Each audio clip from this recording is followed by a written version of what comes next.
membangunnya kembali butuh waktu. Membangun fondasi dulu, dikuatkannya lemah-lemah dulu, membangun. Silakan kalau azan.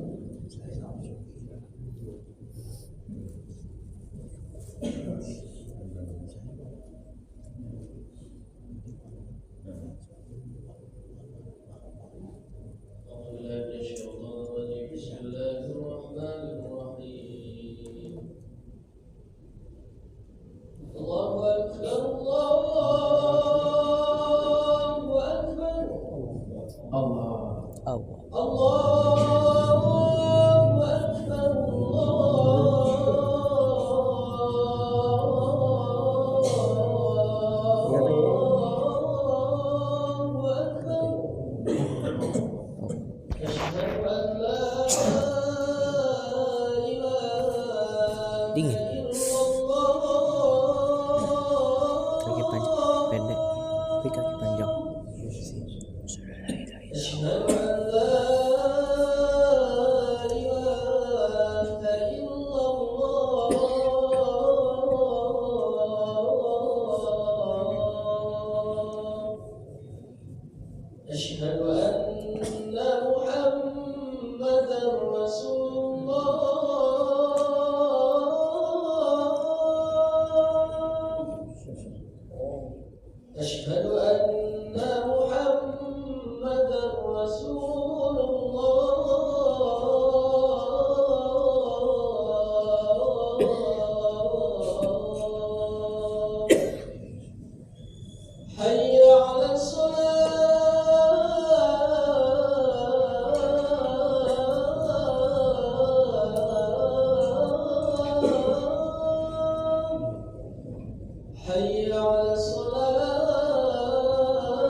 La ilaha.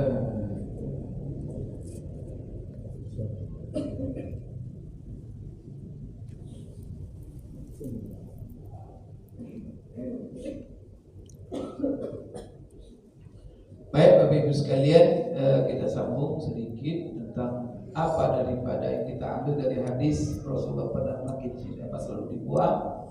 Pertama, ini menunjukkan bahwa emas itu pernah dibolehkan memakai cincin emas itu bagi laki-laki, tapi setelah itu diharamkan. Kemudian ini penting nih Bapak Ibu, sepakat ulama mengatakan haram bagi laki-laki cincin emas. Jadi jangan lagi ada yang mengatakan ulama berbeda pendapat. Tak ada itu nafsu yang saja. Harus jelas Sahih Bukhari, Sahih Muslim tegas. Maka memakai emas bagi laki-laki itu haram dalam bentuk apapun. Cincin, apalagi sunnah. Ada kali dosa itu. Pertama udah pakai emas, yang kedua meniru banci lagi. Bukan dosa. Lagi pakai kalung emas, gelang emas, itu kan meniru banci. Maka Rasulullah mengatakan Allah melaknat laki-laki menyerupai perempuan menyerupai dalam pakaian. Nah, jadi Imam Al-Baji mengatakan bahwa hadis mengatakan Rasulullah pernah memakai cincin emas. Ini menunjukkan bahwa awalnya hukumnya dibolehkan. Setelah itu datang hukum nasakh, kebolehan, artinya mengamandemen kebolehan memakai emas itu dengan mengharamkannya, maka Rasulullah langsung membuangnya, menyingkirkannya, dan beliau mengatakan saya tak akan pakai lagi selama-lamanya. Nah, ketika itu semua sahabat ikut menanggalkan dan membuangnya. Nah, yang mana mereka juga ikut karena mereka tahu bahwa ketika itu boleh. Kemudian ini juga menunjukkan bahwa bagaimana sahabat-sahabat Rasulullah itu bersegera dalam melaksanakan perintah dan juga menjauhi larangan, menghentikan larangan. Komitmen mereka, bagaimana keinginan mereka yang tinggi dalam mengikuti seluruh perbuatan dan langkah-langkah Rasulullah sallallahu alaihi wasallam. Hadis ini dibawakan oleh Imam Bukhari dalam sebuah bab dalam sahihnya, bab kitab al-i'tisam bil kitab wa sunnah, yaitu kitab tentang berpegang teguh kepada Quran dan Sunnah. Dan dibuatnya bab di bawahnya babul ibtida bi af'alin Nabi sallallahu alaihi wasallam. Artinya bab mencontoh perbuatan-perbuatan Nabi. Kemudian senada dengan hadis ini, yaitu hadis diriwayatkan oleh Imam Muslim dalam sahihnya dari hadis Ibnu Abbas. Kalau tadi Rasulullah SAW memakai emas itu dari hadis Abdullah bin Umar. Nah, Abdullah bin Abbas juga meriwayatkan hadis yang senada. Maka beliau mengatakan, anna Rasulullah SAW ra'a khataman min dhahabin fi yadi rajulin fanaza'ahu fatarahahu wa qala ya'milu ahadukum ila jamratin min narin fayaj'aluha fi yadi. Nah, itu kata Rasulullah. Jadi dalam Sahih Muslim, Ibnu Abbas menceritakan Rasulullah SAW pernah melihat cincin emas di tangan seorang laki-laki, suami laki-laki. Dia ambil dari Rasul tangannya, fanaza'ahu, lalu Rasul sendiri yang ditanggalkannya cincin itu dari jari sahabat itu. Fatarahahu, lalu dibuang oleh Rasulullah SAW. Kemudian Rasulullah berkomentar. Apa komen Rasulullah ketika dia setelah dia cabut dan dia buang? Ya'midu ahadukum ila jamratin min nar fayaj'aluha fi yadihi. Tiga, seorang kalian sengaja menaruh bara api neraka, mengambil bara api neraka, lalu dia taruh di tangannya. Kata Rasulullah, perbuatan yang tak masuk akal dia buat. Artinya apa? Memakai cincin emas itu sama dengan mengambil bara api neraka lalu ditaruh di jari kita. Artinya apa? Jadi Bapak Ibu, hadis seperti ini berarti diambil kalau Rasulullah mengancam, berarti hukum memakai cincin haram dengan dosa itu, ya arti haram itu sendiri dosa. Jadi di sini tidak ada cincin itu kok, tidak ada yang menyatakan hadis menyatakan haram. Cuma saja dia menaruh bara api neraka. Aplikasi. Ada begitu. Nih. Mati. Oh ya, nih. Jadi ketika laki-laki tadi diambil Rasulullah, dicabut itu cincinnya Rasulullah, cincin emas tadi. Diambil Rasulullah di tangannya, Rasulullah buang. Lalu ketika Rasulullah bertanya, kira-kira kalau bapak ketemu Rasulullah dibuang cincin bapak oleh Rasulullah, kira-kira bapak ambil lagi tak? Pak Imam saya tanya, Pak Imam ambil lagi tak? Rasulullah itu telah buang, diambil.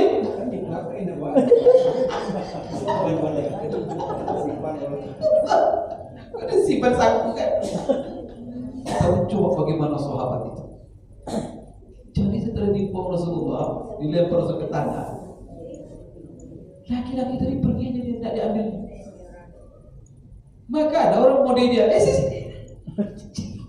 Maka faqila lirrajul ba'da ma dhahaba Rasulullah sallallahu alaihi wasallam khudh khatamak intafi bihi.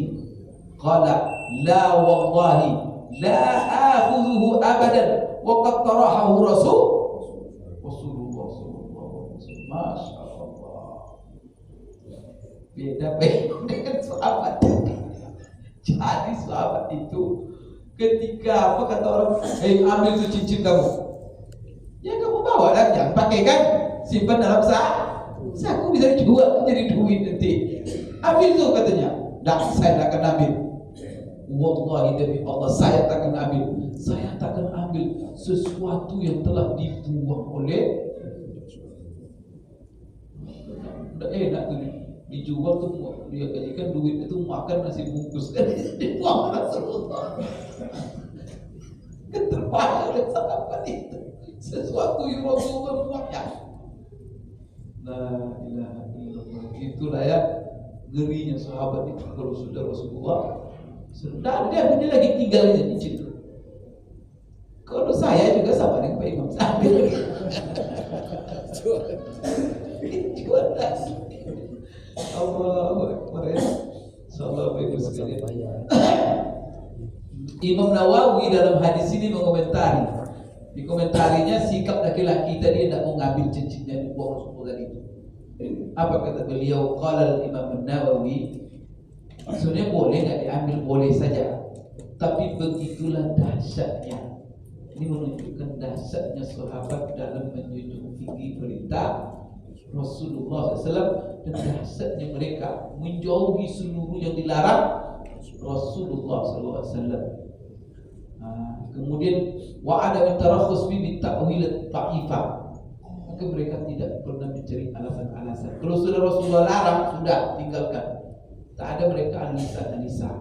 Kalau kita kan, kalau satu perintah analisa dulu.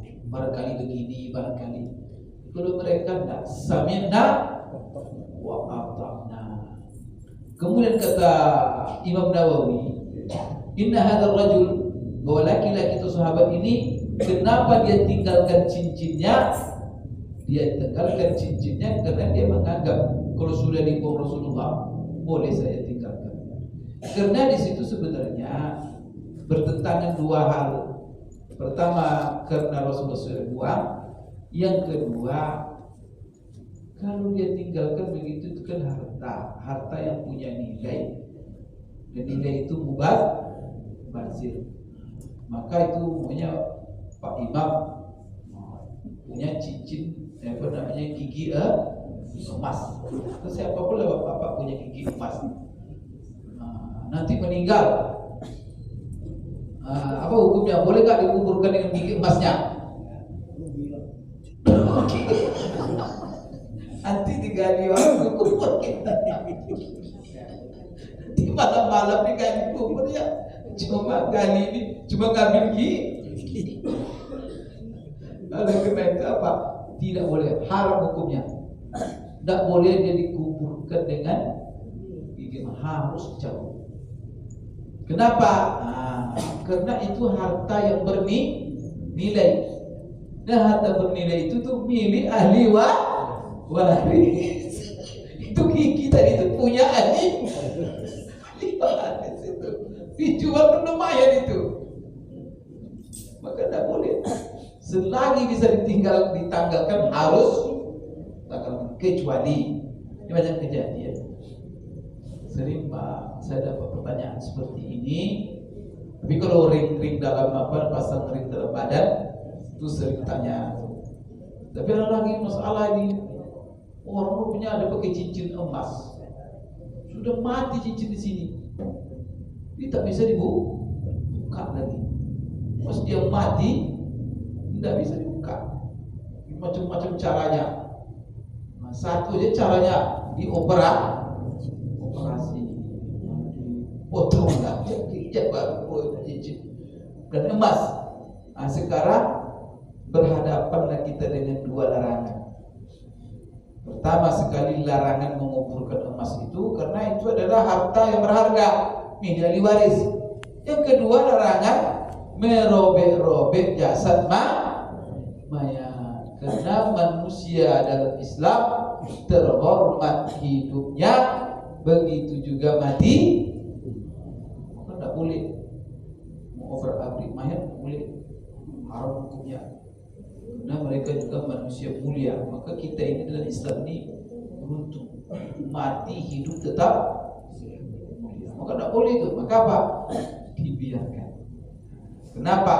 Karena didahulukan larangan, didahulukan daripada mengambil emas, larangan mengobrak-abrik jasad mayat. Tak boleh dilakukan. Itu coba itu sekali hukumnya oleh para ulama. Jadi dia membolehkan, dia membiarkan apa itu, tapi mungkin barangkali kata Nawawi tidak diambil, barangkali dia persilakan siapa saja mengambilnya, tapi dia tak ambil karena itu sudah dibuang oleh Rasul. Tapi dia sebenarnya tidak umum begitu saja, sebenarnya mempersilahkan. Setelah dia tinggalkan berarti dia mempersilakan kepada orang siapa saja untuk mengambilnya. Oleh karena itu, ketika dia tinggalkan, maka boleh diambil oleh siapa saja yang mau. Maka apabila diambil oleh orang lain, maka bolehlah dia untuk melakukan tindakan, mau dia jual, mau dia memanfaatkan, tapi jangan dipakai.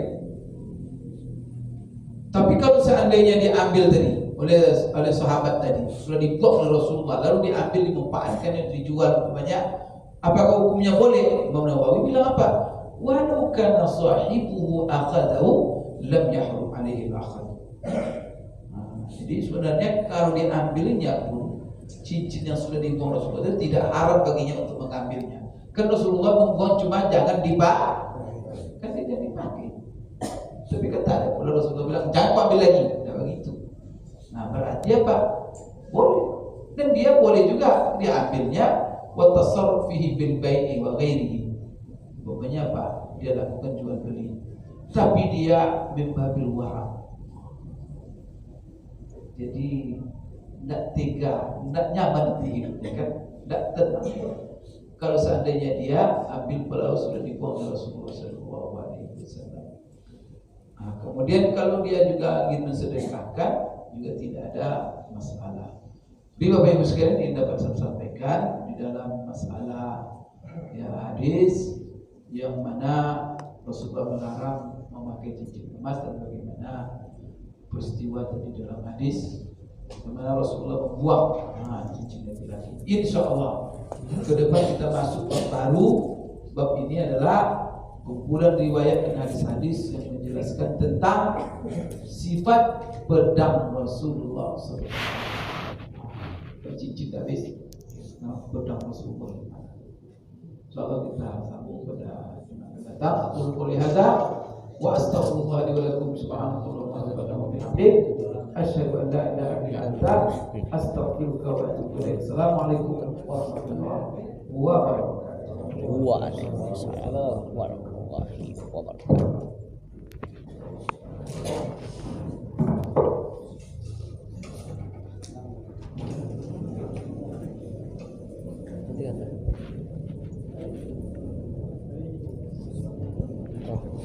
Habis lah.